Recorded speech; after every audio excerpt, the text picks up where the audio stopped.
आपण माने देखुचंती बीएन समाचार।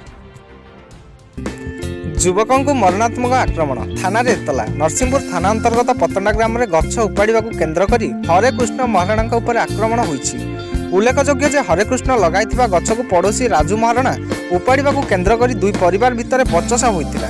एथिरे उत्तेजना होई हरेकृष्ण मुंड को ठेंगारे आक्रमण करिबारु तार मुंडरे गभीर क्षत होईछि एवं स्टिच पड़ी अछि। गुरुतर अवस्था हरेकृष्ण को प्रथमे नरसिंहपुर एवं डाक्टर परामर्श क्रमे कटक मेडिकल को स्थानांतर कर जाइछि। वर्तमान हरेकृष्णर अवस्था उद्वेगजनक अछि। हरेकृष्ण मां सुमती महाराणा एने पतंडा ग्रामर राजू महाराणा, श्रीनिवास महाराणा, अमूली महाराणा यही तीन जनक नाम एतला देइछन्ति। नरसिंहपुर थाना तरफ घटनार अनुसंधान जारी रही।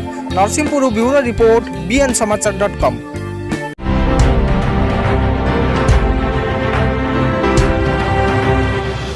आपण माने देखुचंती बीएन समाचार।